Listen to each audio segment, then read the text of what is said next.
এবার ভাষার মাস ফেব্রুয়ারির আয়োজন।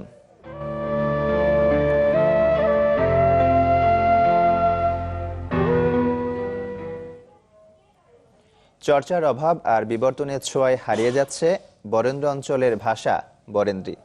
বিভিন্ন সাংস্কৃতিক অনুষ্ঠানে এর অল্প স্বল্প ব্যবহার হলেও দেশের সব আঞ্চলিক ও উপভাষার মতো এটিও এখন অস্তিত্ব সংকটে। রাসেল মুস্তাফিজের রিপোর্ট। তুই কি করছিস বুঝতে পারো না? বাংলাদেশ তুমি কি জানো যে জিম্বাবুয়েকে একবারে সাদা করে ধুয়ে দিলে টেস্টে। ভাষা মনের ভাব প্রকাশের একটি মাধ্যম। ভাষার বহতা নদীর মতো প্রবাহমান। স্থানের বদলে এর রূপ হয় পরিবর্তিত। সেই পরিবর্তনের ধারায় এসেছে বাংলা ভাষা, অঞ্চল ভেদে যার প্রকাশভঙ্গিও ভিন্ন।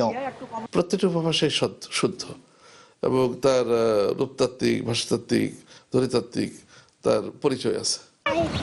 ভাষাবিদদের মতে বাংলার 5টি উপভাষা রয়েছে: রাঢ়ী, বাঙালি, বরেন্দ্রী, ঝাড়খান্ড, কামরূপী বা রাজবংশী। রাজশাহী সহ বরেন্দ্র অঞ্চলের লোকজনের উপভাষা বরেন্দ্রী, যার রয়েছে একাধিক উপশ্রেণী। প্রত্যেকটা উপভাষারই আবার উপশাখা আছে।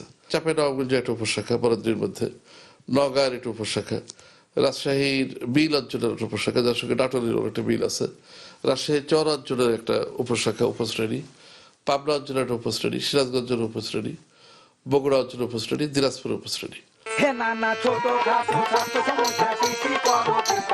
তবে দিন দিন হারিয়ে যাচ্ছে এর চর্চা। তারপরেও বিভিন্ন নাটক কিংবা দিবসভিত্তিক উৎসবে এখনো মেলে এসব উপভাষার ছোঁয়া।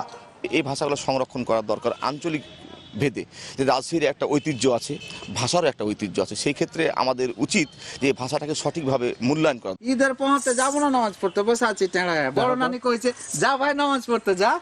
আমি করছি ফেদা পিন্দা যাবো, পায়জামা 3 ইঞ্চি বড়।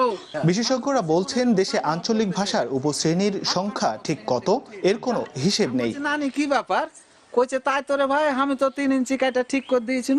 মেজো নানি কইছে বুবু তুমি কাটেছিল না। রাসেল মুস্তাফিজ, চ্যানেল 24, রাজশাহী।